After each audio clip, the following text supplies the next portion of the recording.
Olá pessoal, tudo bem? Nos nossos últimos vídeos a gente veio falando amplamente sobre o transtorno obsessivo compulsivo, o TOC. Falamos sobre todas as peculiaridades desse transtorno, sobre as principais características, o que são obsessões, o que são compulsões, as diversas dimensões do TOC, exemplos infinitos de sintomas em cada uma dessas dimensões e, claro, a gente não poderia deixar de falar também sobre as possibilidades de tratamento para esse transtorno e é exatamente sobre isso que a gente vai falar nesse vídeo de hoje.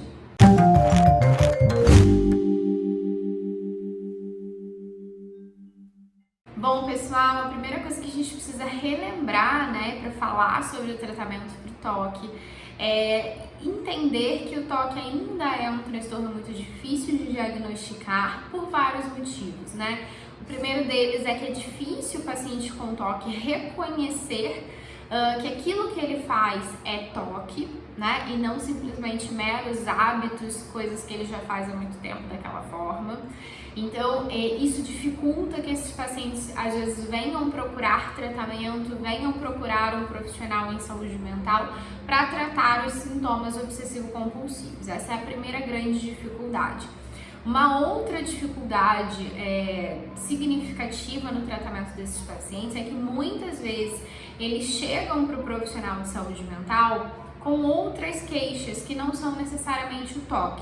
Então, às vezes é um paciente que também está deprimido, é um paciente que está com algum transtorno de ansiedade, e aí às vezes pode passar batido que esses sintomas, na verdade, esses outros transtornos, eles são comorbidades, e que o TOC também está ali presente. Então, muitas vezes esse paciente, inclusive, ele pode estar deprimido, ansioso ou qualquer que seja outra demanda, outra queixa dele, por causa do TOC, E às vezes a gente não identificar isso. Então, às vezes a gente precisa ali fazer um diagnóstico diferencial, entender algumas coisas nas entrevistas iniciais, fazer algumas perguntas relacionadas ao TOC. A gente tem até alguns instrumentos, alguns questionários que às vezes ajudam a gente a identificar o TOC, Então, ali nas entrevistas iniciais, se a gente começa a suspeitar de algum sintoma obsessivo compulsivo, a gente começa a investigar melhor essa hipótese, e às vezes descobre que aquele paciente, aquilo que ele trouxe, às vezes até como uma queixa central, principal, como por exemplo a depressão, na verdade é uma queixa às vezes secundária.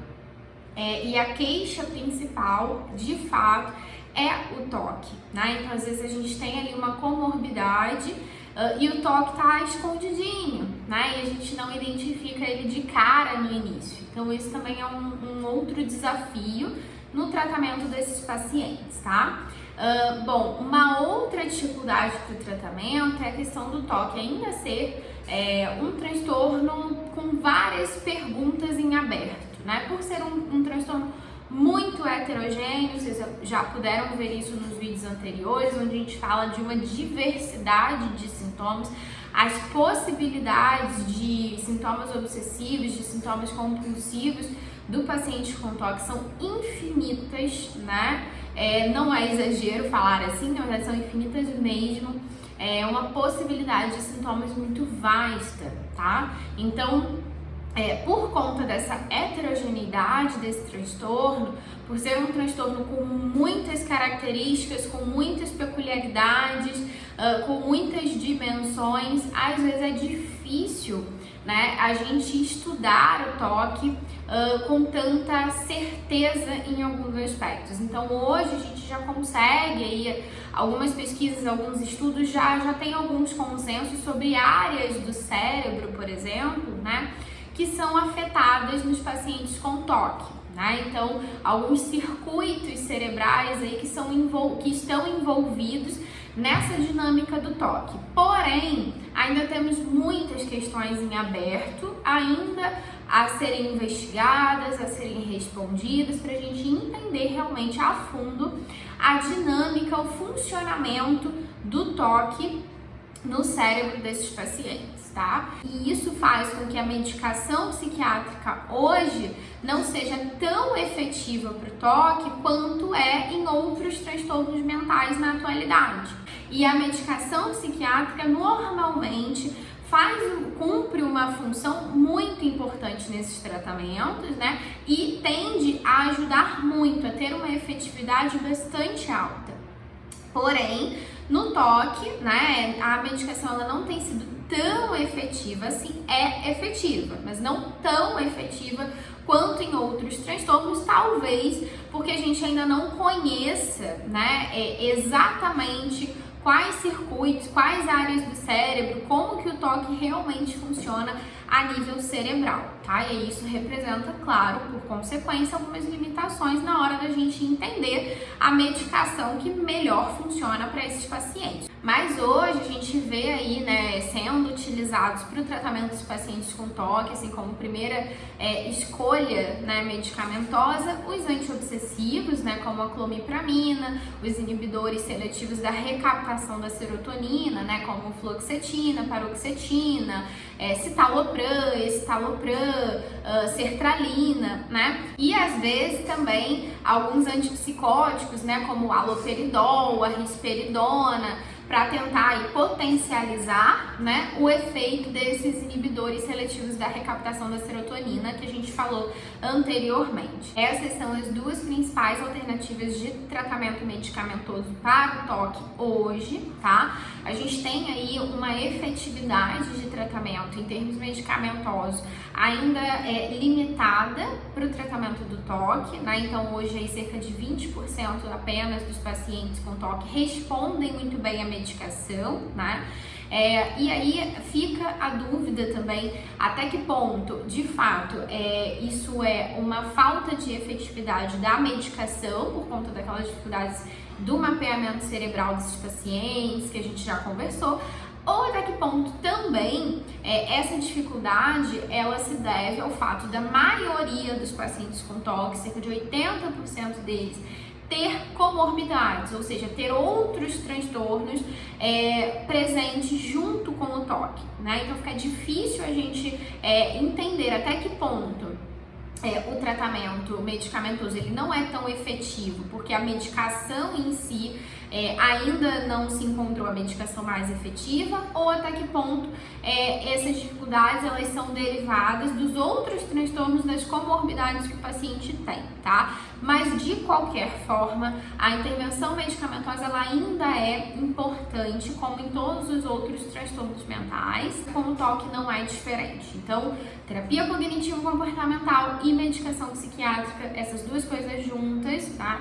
É o ideal para o tratamento desses pacientes com toque, tá? Com relação especificamente à terapia cognitivo-comportamental, as evidências científicas que a gente tem hoje são realmente muito consistentes e muito altas, né? A gente já tem aí estudos, por exemplo, que mostram comparando a terapia cognitivo-comportamental e a sertralina, que foi um dos medicamentos que a gente citou anteriormente, né? A terapia cognitivo-comportamental ganhou. Então, é importante a gente ressaltar isso, esse é um dado muito interessante, né? Porque isso quer dizer, em outras palavras, que a terapia cognitivo-comportamental ela conseguiu ser superior, ela conseguiu ser mais efetiva do que a sertralina, que é um medicamento que age diretamente, né, na recaptação da serotonina, que parece hoje ser um dos neurotransmissores mais envolvidos nessa dinâmica dos sintomas obsessivo-compulsivos, né? Então, um neurotransmissor, uma medicação que age em cima de um neurotransmissor fortemente ligado ao toque, a terapia cognitivo-comportamental conseguiu ser ainda mais efetiva. Além disso, a gente já tem vários estudos, várias pesquisas, várias evidências científicas dizendo o quanto que a terapia cognitivo-comportamental é de fato efetiva, e isso é mensurado, né? Então, hoje, cerca de 60% a 70% dos pacientes com toque expostos à terapia cognitivo-comportamental têm uma redução parcial dos sintomas, né? E 30% dos pacientes chegam a ter uma remissão completa, pacientes que foram acompanhados aí entre um período de 2 até 5 anos depois do tratamento com a TCC, tiveram aí e permaneceram com essa redução completa dos sintomas. Esse é um número muito bom, gente, 30% de remissão completa, né? Esse é um dado muito interessante e um número muito expressivo.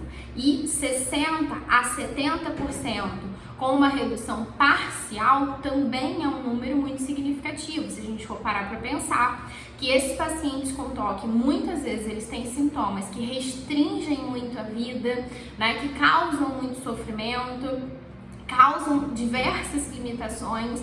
Então, quando esses pacientes, 60 a 70% deles, conseguem reduzir os sintomas OC, ainda que parcialmente, isso já é muito bom para um ganho de qualidade de vida na vida desses pacientes, tá? No dia a dia e na rotina deles.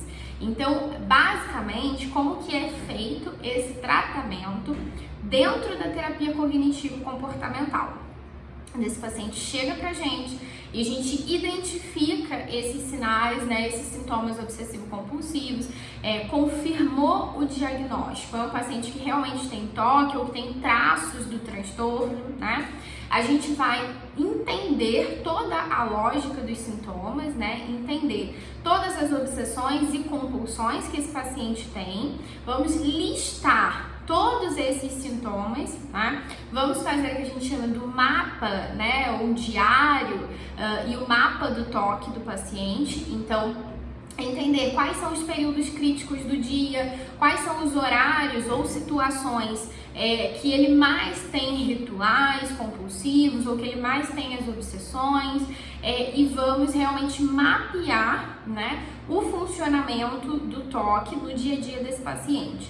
Uma vez que a gente fez isso e listou todos os sintomas, a gente vai colocar esses sintomas em uma lista em ordem crescente de ansiedade. Ou seja, eu vou listar esses sintomas daquele que é menos ansiógeno para o paciente até aquele que é mais ansiógeno, tá? Por que que a gente lista dessa forma? Porque essa lista de sintomas que vai ajudar a planejar os exercícios que a gente conhece como exercícios de exposição e prevenção de resposta. O que é isso? São exercícios que esse paciente ele vai fazer para se expor aos estímulos temidos, né? Deixar de evitar aquilo que ele evita e de prevenir algumas respostas. Então, ele vai deixar de fazer alguns rituais que ele faz. Então, a partir dessa lista, eu vou começar sempre do sintoma que é menos ansiógeno para o paciente. Por quê? Porque eu tenho mais chance desse paciente aderir ao tratamento. Eu tenho mais chance dele se motivar a começar por aquilo que é mais fácil do que começar diretamente por aquilo que é mais difícil para ele. Existem aí algumas controvérsias nesse sentido, né? Tem até autores que defendem que em alguns momentos é positivo você ter o que a gente chama de inundação, né? Essa inundação é uma exposição extrema a um estímulo que é muito temido para o paciente, tá? Mas hoje, eu, Bia, particularmente, e alguns autores, a grande maioria, defende que o ideal é a gente começar por aquilo que é menos ansiógeno para o paciente. E eu, particularmente, acho que assim realmente funciona melhor. Por quê? Entra um fator motivacional do paciente. Então, quando ele começa por aquela tarefa que é mais simples, que é mais fácil, entre aspas, para ele, e ele consegue executar aquele exercício, ele ganha confiança, ele ganha motivação para o tratamento.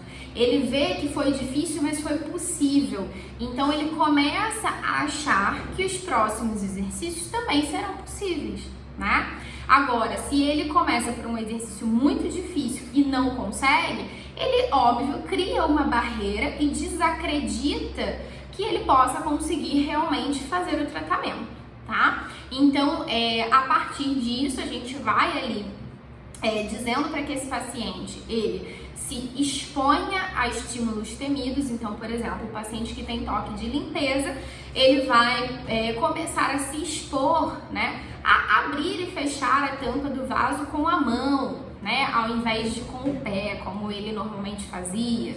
Ele vai começar a tocar na torneira, nas maçanetas, no corrimão, né? A gente vai tentar começar a expor ele a esses estímulos que são temidos por ele, tá?